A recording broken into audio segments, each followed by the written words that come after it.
Quiero comenzar felicitando a aquellos que han estado en las 3 conferencias que hoy vamos a concluir. Felicito también a los que se unieron y a los que le han hablado a otros para que sean edificados. Gracias, Margarita. Gracias a todo tu equipo. Momentos inolvidables que yo sé que vamos a volver a hacerlo porque todavía no se termina no se termina la carrera. Todavía nos queda mucho todavía por hacer. Yo me siento como Caleb, me siento fuerte, me siento con energía para seguir. Así que esta noche quiero y agradezco a Dios cada oración. Yo le oro a Dios también para ser de bendición. Muchas veces conocemos lo que vamos a decir, dominamos el tema, pero cada hombre de Dios serio sabe que encima de lo que uno pueda dominar necesita la gracia, el poder, la unción de Dios para poder impactar las vidas. Y eso he orado, para que esta noche Dios traiga palabras frescas a tu vida y que puedan ser de bendición. Hablemos de cristianos comprometidos. A lo largo de 38 años en el ministerio pastoral, antes de eso ya era director de jóvenes, así que mis años al frente de trabajar con personas han sido muchos y uno aprende de la gente, uno aprende observando, uno aprende conociendo, uno aprende mezclándose con la persona, uno aprende ayudando a los demás. En mi trayectoria fui aprendiendo, fui conociendo, que hoy en día se hace el poder levantar una iglesia, levantar un ministerio, formar un equipo, poder ayudar a aquellos que quieren crecer. Pero una de las cosas que he observado a lo largo de todo el ministerio es ese grupito de personas que son comprometidos. Ese grupo que tú lo ves los domingos en la iglesia sirviendo, si lo ves el día de oración, lo ves en el estudio. Esas personas que decidieron hacer una diferencia en su vida, de ser cristianos comprometidos. Por eso es que la idea de subdividir a los 5 grupos es para poderles ministrar. Por eso una de las cosas que hago en las iglesias es apoyarme de 5 personas que para mí son clave, son importantes, las distingo, me reúno con ellas y trabajo con ellas muy de cerca. Si a veces son casados, mucho mejor si son pareja. Pero esos 5 grupos, lo primero que busco es un hombre, una mujer de Dios que tenga pasión por las almas. No por el púlpito, como decía antes, sino pasión por los perdidos. Que esté buscando a los perdidos, que esté yendo donde están ellos, que sea como Jesús. Hay una cosa que estaba en un seminario una vez y me impactó, y es el hecho de que muchos religiosos le caen bien a los religiosos, pero a los pecadores no quieren saber de ellos. Sin embargo, el ministerio de Jesús era un ministerio al revés, si usted quisiera decirlo así, porque él le daba muy fuerte a los religiosos, le pegaba con todo. Sin embargo, era amigo de los pecadores y con ellos comía y se juntaba. De alguna manera, si vamos a ganarlos para el Señor, la iglesia o los cristianos o los ministerios tienen que ser una especie de espacio para que la gente llegue, para que la gente sea asimilada. Y para mí, número 1 en una iglesia, un director de evangelismo con pasión por los perdidos. Número 2, un director de alabanza que me ayude a crear el ambiente para que cuando traemos a esas personas a nuestras congregaciones, a nuestro ministerio, puedan encontrar que realmente allí está el calor y la unción del Espíritu Santo. Por eso es que a veces uso esa palabra, un director de alabanza almidonado que no le da espacio al Espíritu puede ser un problema más que una bendición. La tercera persona, que para mí es básica, es esa persona que yo pongo como decía la semana pasada, llámele comité de amor, llámele coinonía, compañerismo, como usted le quiera llamar, pero esa persona es indispensable que en la iglesia haya alguien dedicado intencionalmente a amar, a servir, a crear el ambiente para que la gente se relacione. Si ya el director de alabanza creó el ambiente en lo que es la liturgia, el servicio, entonces un director de compañerismo, ese individuo que va a hacer lo que sea posible. Yo me gusta siempre o tener café o darle un presupuesto para que lo que sea. La gente necesita sentir un abrazo. En la parábola del buen samaritano, que iban de camino y no se pararon, ¿por qué Jesús lo inculpa? Porque es más importante el servicio que muchas cosas.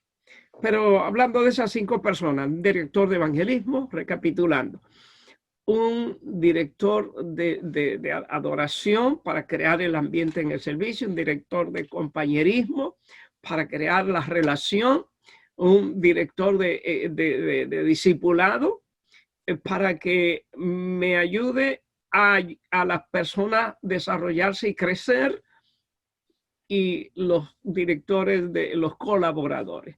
Esa gente que son las que van a ser, porque la iglesia a fin de cuentas es ganar almas, prepararlos para el servicio, asimilarlo, prepararlo y luego enviarlo para que desarrollen su ministerio en el mundo. Muy pocos a veces quieren salir a sufrir fuera de las 4 paredes. Pero hoy es el día de el compromiso de los comprometidos. Y si usted tiene lápiz y papel, escriba por ahí porque le va a hacer muy bien. Hoy vamos a hacer el compromiso. Si ya usted entendió, la semana pasada fue que estuvimos hablando de los, o las 2 semanas atrás, de cristianos comprometidos. Hoy vamos a hablar del compromiso. Y el primer compromiso de un cristiano comprometido es el bendito y sagrado mandamiento del amor. Bendito y sagrado mandamiento del amor. Quisiera poner una escritura, eso, y es la escritura de 1 de Pedro 1:22. Vamos a proteger la unidad del grupo, del equipo. Ese es el primer compromiso que tenemos que hacer. Dice Pedro, 1 de Pedro 1:22, que habiendo nosotros sido purificados, habiendo sido ya transformados, dice él, amémonos de corazón no, puro, no fingido, no fingido. Y esa palabra a veces está tan gastada en nuestro ambiente del amor, pero ¿qué es la práctica del amor? Dice el doctor Galloway en su libro Visión 2020, un libro muy, muy práctico. Él habla de un niño que fue al servicio un día de nieve y el bus de la iglesia no pudo ir porque estaba todo lleno de nieve. Muy pocas personas pudieron llegar, pero de pronto en la puerta se aparece un niño de unos 12 años y el ujier le dice, niño, pero ¿por qué viniste de tan lejos habiendo tantas iglesias en el camino? Y el niño le dice, efectivamente, me puse a contar y encontré 22 iglesias de mi casa aquí al templo. Y entonces le dice, ¿por qué no quedaste en ninguna de ellas? Dice, porque en ninguna de ellas las he visitado y en ninguna de ellas encuentro lo que encuentro en este lugar. Nuestras congregaciones, un miembro comprometido, un cristiano comprometido, debe hacer la diferencia en la vida de cualquier persona. Jesús nos dijo, lo van a conocer cuando estén vestidos de blanco, o de negro, o de azul, o cuando se pongan una banda de morado, o lo que sea. Pero Jesús dijo, en esto conocerán que son mis discípulos, cuando os améis los unos a los otros. Y la gente está tan carentes de amor. En este tiempo, yo creo que estamos viviendo los tiempos donde Jesús dijo que por haberse multiplicado la maldad, el amor de muchos se enfriará. Sin embargo, el amor se ha ido resfriando, refrigerando, congelando. Y entonces aún nuestra gente en las iglesias ha ido perdiendo esa capacidad. Yo decidí amar, porque una de las cosas que un pastor tiene que ser es amoroso, para que una iglesia también sea amorosa. Y eso es lo que va a hacer la diferencia. Me acuerdo de aquel hombre que iba un día de Thanksgiving aquí en los Estados Unidos. El Día de Acción de Gracias es un día más importante que el día de Navidad, de cualquier otro día. Thanksgiving es el día familiar, el día cuando toda la familia cenan juntos y comparten juntos la cena. Y había un grupo de trabajadores que iba a agarrar el avión, a coger el avión porque se le hacía tarde, estaban lejos de su familia y iban corriendo por el aeropuerto porque querían cenar con su familia. Y dice que de pronto uno de ellos iba corriendo y le tumbó las manzanas de una niña que estaba vendiendo manzanas, y el otro, al ver esa acción, miró a la niña y dijo: no importa si pierdo el avión, yo voy a recoger esas manzanas. Recoge las manzanas, la pone allí y se da cuenta que la niña era ciega. Y la niña solo le hizo una pregunta. Le dijo: Señor, ¿es usted Jesús? Me llega un poquito por el hecho de que ella le pregunta: ¿es usted Jesús? En otras palabras, ella sabía que Jesús era bueno. Como dijo Mahatma Gandhi en una ocasión: me gusta Cristo, pero no me gustan los cristianos. Siempre he repetido, desde que comencé, yo soy un ministro de restauración, no de condenación. Y de esta conferencia no vas a salir condenado, pero vas a salir retado. Y retado por el Espíritu. Cuando es el Espíritu que te reta, te produce cosas buenas. Por eso me encanta, 2 Corintios 7:10 dice que la tristeza, que es según Dios, produce arrepentimiento. De que no hay que arrepentirse la otra, pero la tristeza del mundo o que pone Satanás produce muerte. Entonces yo quiero que Dios ponga en ti hoy una tristeza que te lleve a reafirmar tu condición. Si hay alguien aquí, quiero yo no dejar olvidado a aquel grupo de personas, que ojalá haya muchos en este chat, en este momento, en este Zoom, que hayan perdido su primer amor, porque mi pasión es restaurar. Y Dios quiere restaurarte, y no restaurarte para dejarte allí.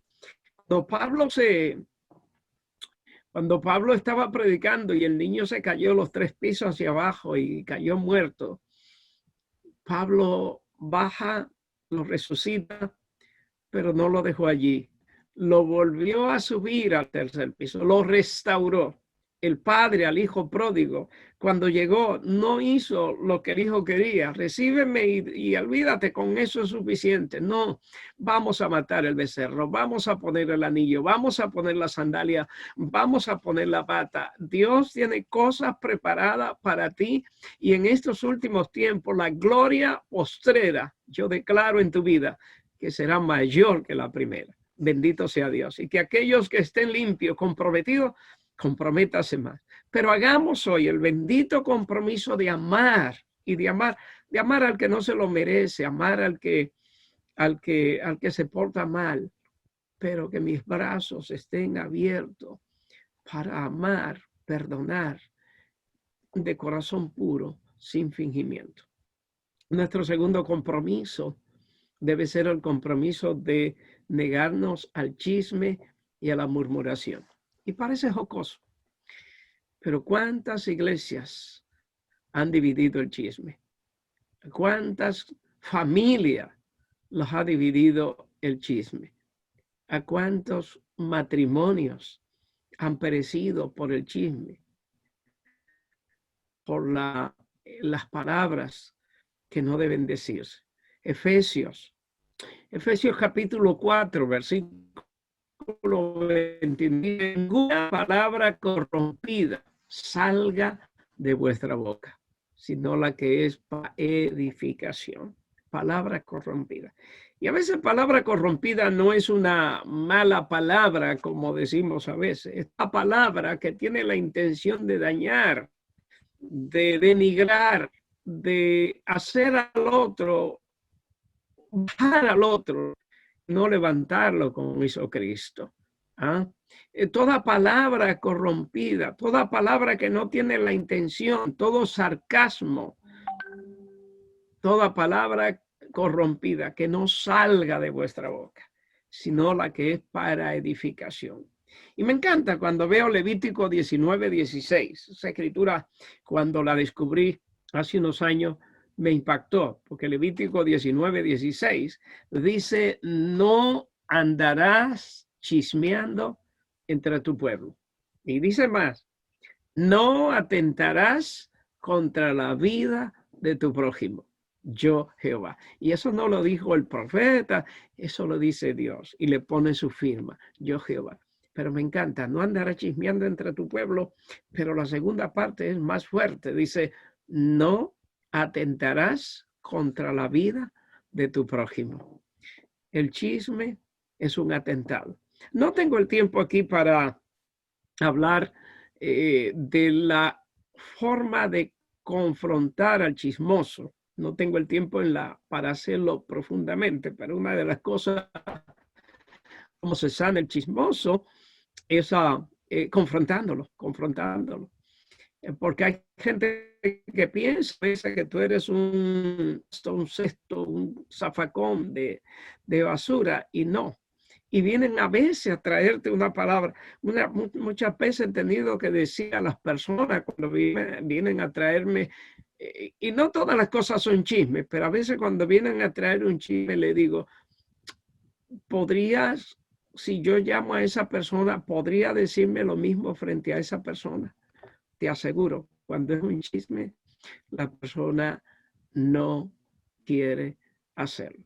Lógico, como consejero, sé discernir entre lo que es un chisme y entre lo que es una situación que se debe hablar y que se debe decir. Hay cosas que no son chismes y que se deben incluso decir para confrontar. Si amas, confronta. Si amas, vas a ayudar a la persona, porque hay personas a veces que son paranoicos y tienen, básicamente, quieren estarse lamentando todo el tiempo y quieren que le digan bendito, si es verdad, cuánto tú sufres, para ellos quedarse ahí. Pero así como dice la Biblia, llorad con los que lloran.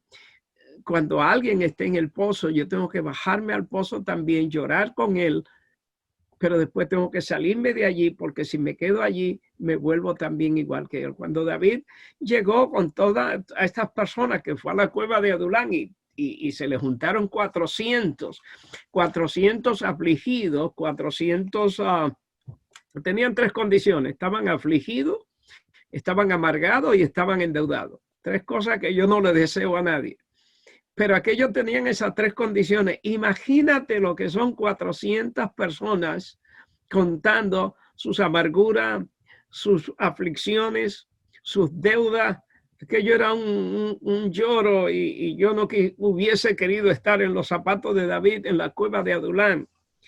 Pero qué bueno que el profeta Gad se aparece allí en la cueva y le dice a David: no te quedes en ese lugar fuerte, no te quedes en ese lugar de confort, no te quedes allí, muévete a tierra de Judá. Y los que estudiamos la Biblia sabemos que Judá significa alabanza. Alabanza, muévete hasta la tierra de alabanza. Ahí es donde David saca el famoso Salmo 34. Es producto de ese tiempo. El Salmo 34 es una resolución de David, donde dice: yo bendeciré al Señor en todo tiempo.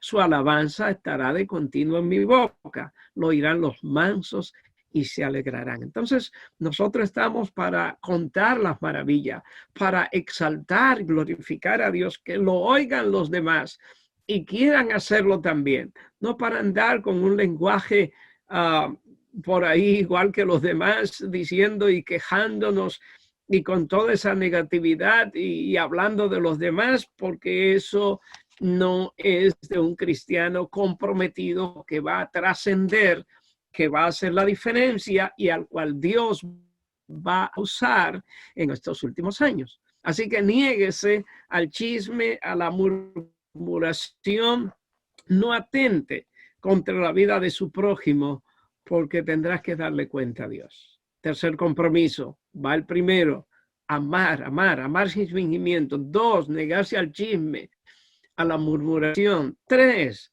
obedecer a las personas que Dios pone sobre usted. Y eso no solamente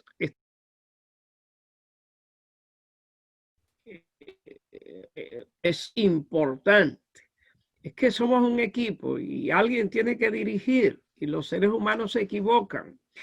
Y no estoy diciendo que ni aún Jesús se sometió cuando no tenía que someter, ¿no? Él dijo, no soy de pan y no es que usted tiene, pero la obediencia a su liderazgo con sabiduría es importante. Pero eso va desde la casa. La esposa se somete a su marido, no a maltrato. Y cuando hablo de consejería matrimonial, pues aclaro muy bien esas cosas. Jamás se debe en una relación donde es maltratada física o psicológicamente. Para eso hay que buscar ayuda y hay que hacerlo porque un hombre que te maltrata una vez te va a seguir maltratando. No, hay que buscar ayuda, pero la obediencia a sus superiores, los hijos a los padres, la esposa al esposo, a los jefes, la Biblia, que a los amo y siervo, a los amo, a los que son duros, a los que son regañones, a los que son difíciles. Y es una serie de cosas donde nos vamos a someter por causa de Cristo, no por causa de mi carne. Mi carne nunca se quiere someter, mi carne nunca va a querer accionar bien. Me voy a someter porque yo quiero ser un hombre, una mujer que cambie el mundo, que exhiba el poder de Dios en mi vida y quiero ser un cristiano comprometido. Nuestro segundo compromiso, nuestro cuarto compromiso, si queremos decirlo así, es el compromiso sagrado de orar por nuestros hermanos, de orar por nuestros hermanos, de orar por las almas. Yo me gozo en este ministerio de llamada divina. Yo soy parte de ese ministerio y qué bueno que casi 24 horas al día usted puede escuchar gente orando, gente clamando, gente adorando. Entonces, orar por los demás es una parte importante. Primero Tesalonicenses 1:1, orar por los demás crea un ambiente profundo, le das oportunidad al Espíritu Santo de que interceda con gemidos indecibles. Regularmente recomiendo que para que no se nos olvide llevar una libreta, unas notas al cuarto de oración. Y yo acostumbro cuando tomar la lista de mi iglesia, poner las manos sobre ella, pero tenemos un deber sagrado de orar los unos por los otros. Pero no solamente orar los unos por los otros, sino también el deber sagrado de predicar, de predicar. Y un cristiano comprometido es uno que habla, que busca las almas. De hecho, hay una escritura de primera de Lucas 14:23, la que dice que invitemos a los inconversos, vayan por los caminos y fuércenlos a entrar, fuércenlos a entrar. Y alguien me decía, pastor, ¿qué es eso de fuércenlos a entrar? Porque uno lo agarra de la mano y los quiere traer y ellos no se dejan. Bueno, fuércenlos a entrar. En estos días estaba en el estado de Carolina del Norte y me quedé en la casa de unos santos preciosa familia. Y yo le preguntaba cómo llegaron al Señor. Y él me dice, pastor, nosotros vinimos del norte a mudarnos para esta ciudad. Y cuando traíamos toda nuestra mudanza, nos encontramos con la situación de que la casa no estaba lista. Y entonces no sabíamos qué hacer. Pero unos vecinos dijeron, venga, quédense en nuestra casa, compartan con nosotros, dejen sus cosas por acá, dejen el camión ahí y vengan. Le hicieron un cuarto, se quedaron allí un par de semanas, le ayudaron a mudarse a su casa. Y ¿saben una cosa? Ellos eran miembros de la iglesia y luego lo invitaron para que fueran al templo. Este señor me dice, donde yo me quedé, me dice, cuando me hizo la invitación, ¿cómo yo me iba a negar a ir al casa de Dios? Ellos me sirvieron y me ayudaron. Fue al templo. Ese día entregó su vida al Señor y hoy en día es pastor de una hermosa iglesia. Y yo decía, esa es una manera práctica de forzarlos a entrar. ¿Cómo? ¿Jalándolo de la mano? No, poniéndome donde yo pueda ayudarlo. ¿Qué necesita? Yo tengo una ceremonia, por así decirlo, y es que cuando yo estoy frente a una santa persona, sea quien sea, mi oración en silencio es, Señor, ayúdame a aportar a la vida de esta persona. Ayúdame cómo yo puedo aportar a la vida de este individuo. A veces vamos a la gente queriendo buscar, pero yo creo que debemos ir a la vida queriendo ayudar. Y es la manera en que nosotros podemos invitar a los inconversos a que puedan ser parte del reino. Donde hay alguien, nadie sirve, yo sirvo. Donde alguien no va a las 2 millas, yo voy las 2 millas extra. Mi compromiso es servir. Mi compromiso es ayudar. Tercero, o más bien estoy en la parte B, es ayudándolo. Déjeme ver las notas que tengo aquí, siendo obediente, dándole una cordial bienvenida, una cordial bienvenida, una cordial bienvenida. Ay, ay, ay. Muchas veces las personas llegan a nuestros lugares y si quieres esa escritura, a Romanos 15:7, Romanos 15:7, una cordial bienvenida. Eso es tan importante. Una palabra de actitud de gracia a nuestra casa, a donde estemos, esa calurosa bienvenida. Un cristiano comprometido es un cristiano que aprende a amar, a abrazar, a ganar a otros sin palabras. Como dijo uno de los predicadores, predica todo el tiempo y si es necesario utiliza las palabras, utilizar las palabras. Pero otra forma es descubriendo y usando mis dones y talentos. Y este tema me encanta. Descubriendo y usando mis dones y talentos. Hay 3 escrituras que a mí me preocupan sobremanera en cuanto a los cristianos de hoy en día. Número 1, dice 1 Pedro capítulo 4, versículo 10. Dice, cada uno conforme al don que ha recibido, ministrelo a los demás. Cada uno conforme al don que ha recibido, ministrelo a los demás. Dios nos ha capacitado a cada creyente con dones espirituales. Me encanta cuando doy un seminario y divido los dones en 3, dones del Padre, dones del Hijo y dones del Espíritu Santo. Voy a tener el tiempo de profundizar en eso, pero si usted está anotando, mire, los dones del Hijo son los de Efesios capítulo 4, versículos 7 al 12.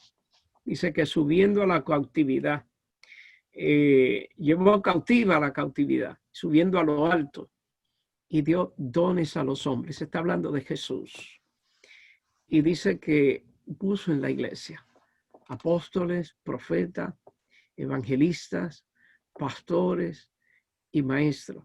No quiero aquí, mi visión es ser de bendición y no de controversia. No quiero entrar en teología profunda. Si usted no cree en los apóstoles, está bien. Pero yo no puedo desconocer el trabajo apostolar. Estoy bajo la premisa de que los apóstoles en principio tenían que ver con un requisito de que vieran al Señor. Por eso es que ellos fueron a elegir a alguien, tenían que haber visto al Señor de los que hubieran estado con ellos. Y por eso Pablo después incluso hace su defensa de que él podía ser de los apóstoles porque él vio al Señor como un abortivo. Dice, se me apareció.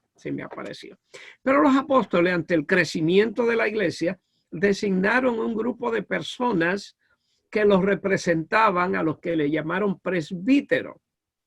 Eran los representantes, como si fueran los apóstoles.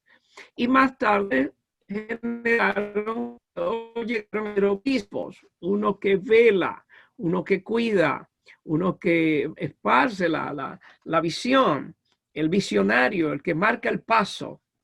Así que si en su organización le llaman obispo, le llaman apóstol, le llaman, no sé cómo le llamen, el nombre no es importante. Lo importante es el llamado. Que hay hombres que Dios ha llamado y ha capacitado para velar por el cuerpo de Cristo, por la doctrina, para plantar, para descubrir dones en los demás y ponerlo. Yo a veces utilizo mis manos, el apóstol, el evangelista, el profeta. El profeta es el hombre que señala el pecado. El evangelista, el hombre que alcanza. El pastor es el amigo. Y a veces digo, el pastor no tiene que ser un maestro ni el mejor predicador. La gente no le pide al pastor que sea el mejor predicador ni el mejor maestro. La gente lo que es un amigo, un hermano, un compañero, un tío, un padre. Ese es el pastor. Y está el maestro. Esos son los 5 dones del Hijo. Los dones del Espíritu Santo están en 1 Corintios capítulo 12, del verso 7 al 11, que son los dones del Espíritu, los 9 dones del Espíritu, palabra de sabiduría, que es importante cuando alguien no sabe qué hacer, cuando no hay un consenso, cuando se tranca el bolo, como decimos, pero Dios usa a alguien con una palabra de sabiduría que trae luz y que todos los demás dicen, wow, no lo habíamos pensado, pero esa es la dirección correcta. Eso es un don del Espíritu. Y de hecho, Pablo dice, procurad los dones espirituales, procurad. Y a veces no lo procuramos porque lo desconocemos. Déjeme volver un poquito atrás para enfatizar las 3 escrituras. La primera es la de Pedro 4:10, que dice cada uno conforme al don que ha recibido. O sea, yo no puedo decir que no tengo nada en mi bolsa porque a cada uno Dios lo ha equipado. O tengo un don del Padre, o tengo un don del Hijo, o tengo un don del Espíritu Santo. La otra escritura que me preocupa es la de 1 Corintios capítulo 12. Dice, hermano, no quiero que ignoréis acerca de los dones espirituales. No quiero que lo ignore. Y si la palabra de Dios dice que no lo ignore, es porque son importantes, es porque yo debo conocerlo, es porque debo exponerme, porque debo estudiarlo, porque son importantes. Otra escritura es 1 Corintios 14:1, que dice, procurad los dones espirituales.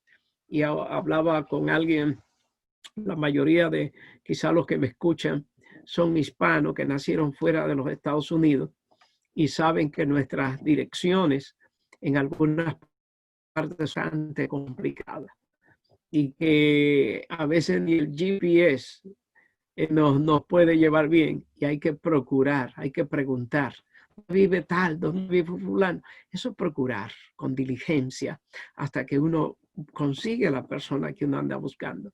Si la Biblia dice procurad los dones espirituales, es mi responsabilidad como cristiano comprometido orar a Dios, y no solo orar a Dios, buscar un maestro, un mentor, un consejero que me ayude.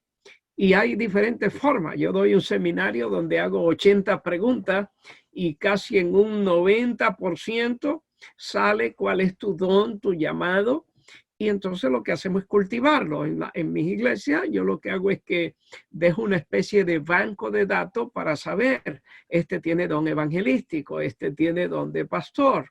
Y a veces me preguntan, pastor, y si alguien sale con el don de pastor, ¿qué hacemos? Inmediatamente prepararlo, ponerlo en un grupo de célula. Esa persona puede estar en célula, puede ser en el programa de visitación hasta que madure y que ya podamos encargarlo de una congregación, porque eso es una de las cosas que me ha dado resultado.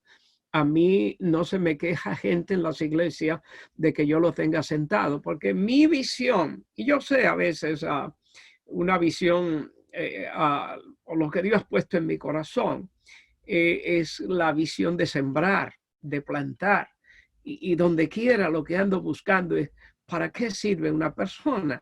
¿Cuál es el don que Dios le ha dado? ¿Cómo yo lo puedo utilizar? Porque haciendo eso yo soy más productivo que dejando una persona sentada con dones excelentes en la iglesia. Entonces, quiero entonces retomar los dones del Espíritu. Son 9: palabra de ciencia, palabra palabra de sabiduría, palabra de ciencia. No voy a hablar de todas, pero qué importante es el don de ciencia, de palabra de ciencia, de cuando Dios te revela algo de alguien sin que alguien haya dicho, para traer una palabra. Bendito sea Dios. Y la idea aquí es que usted me escucha, usted que me está viendo, que procure los dones.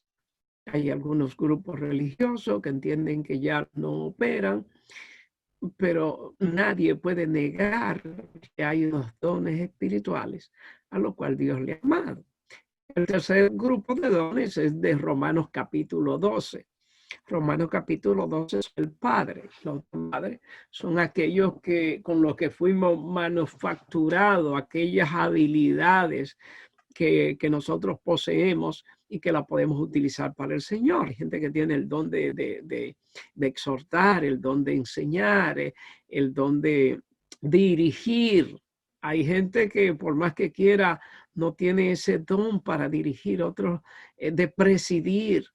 El don de hablar. Lamentablemente hay gente que puede, los dones del Padre, como a veces digo, con ellos se puede negociar. Tú no puedes negociar con los dones del Hijo, ni puedes negociar con los dones del Espíritu Santo. Tú no puedes pedir que te paguen para tú sanar a alguien, porque si te descarría, no te llevas el don, porque es del Espíritu y se va a mover con el Espíritu o cuando el Espíritu quiera. Pero los dones del Padre tienen la connotación de que son nuestros talentos y habilidades, y lamentablemente mucha gente lo toma para negociar.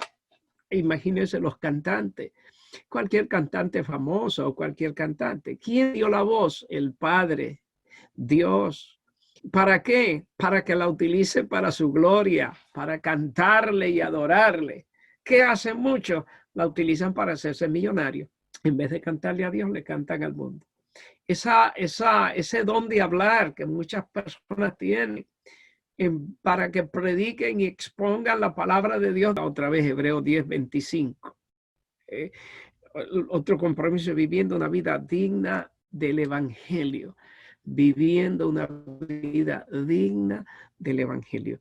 Filipenses 1:27 dice que vivamos como es digno del Evangelio. A veces me asusto cuando veo personas que no se comportan a la altura de cómo deberían comportarse y que su vida no dice realmente, no exhibe el testimonio de Cristo, el testimonio de Cristo.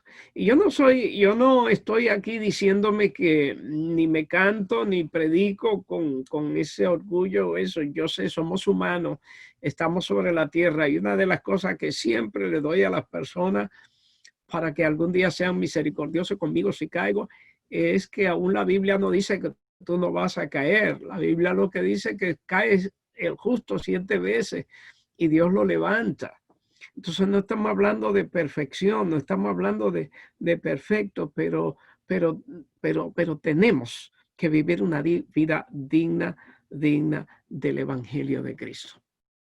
Yo quiero en esta noche, casi concluyendo ya este estudio, que como cristiano comprometido, tú hagas ese compromiso de, número 1, amar, renovar. Yo una vez tuve que ir al Señor y te hablo de eso porque qué bueno es a esta edad uno poder hablarle a la gente de sus vivencias, Y yo sé, como ministro, a veces la gente le saca a uno, hay gente que se decepciona y decepcionan a uno, pero Dios no me llamó a estar por ahí cabizbajo o amargado. Dios me llamó a amar.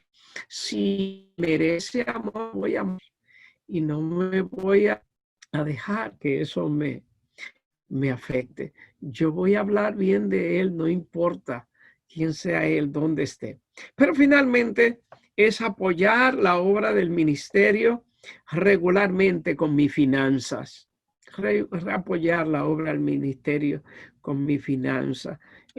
Ahí hay una escritura que ya la dimos de 1 Corintios capítulo 10, verso 1, y donde la siembra, una de las cosas que ayuda es a sembrar. Y de hecho me gustaría, Margarita, después que termine la conferencia, para que no salga en el video, quiero esta noche, siento hacer algo cuando termine la conferencia, pero quiero en esta hora concluir diciéndote que este compromiso debe hacerse y debe incluir 2 cosas. Número 1, orar cada día para no caer en así. Orar. Si tú oras, te conviertes en un hombre, una mujer estable, que los vientos van a venir, pero no te van a tumbar. Que los vientos y las turbulencias y los huracanes van a venir, pero tu casa va a estar sobre la roca. Y lo que va a hacer es que aunque se estremezca, se va a quedar ahí porque no está fundada en la arena. Haz un compromiso serio de orar, no fortuitamente, de orar todos los días. Y haz un compromiso de leer la palabra. Por eso David dice, en mi corazón he guardado tus dichos para no pecar contra ti. La palabra de Dios sigue siendo la fuente de vida, el pan de vida. Usted lea libros, pero cuidado con leer toda clase de libros y volverse un filósofo y dejar a un lado lo que es la palabra viva, la que Dios nos entregó. Quiero orar en esta hora por aquellos cristianos que quieren hacer un compromiso no solamente de ser comprometidos, sino también de restaurar sus dones, sus talentos. Pastores, si hay algunos pastores, ministros por ahí, estoy a tu disposición para pasarte el estudio completo, para ayudarte en lo que sea. Mi vida es servir y por eso así quiero morir sirviendo. Permítanme orar en esta hora. Cierra tus ojos. Padre, en el nombre de Jesús, en esta hora, por la autoridad que tú pones sobre mi vida, yo declaro, Señor, conforme a tu palabra, que toda persona que es parte de esta conferencia en esta hora recibe una gracia. Aleluya. Recibe un impulso, recibe la bendición del Espíritu Santo sobre su vida con una unción fresca que renueva y que restaura.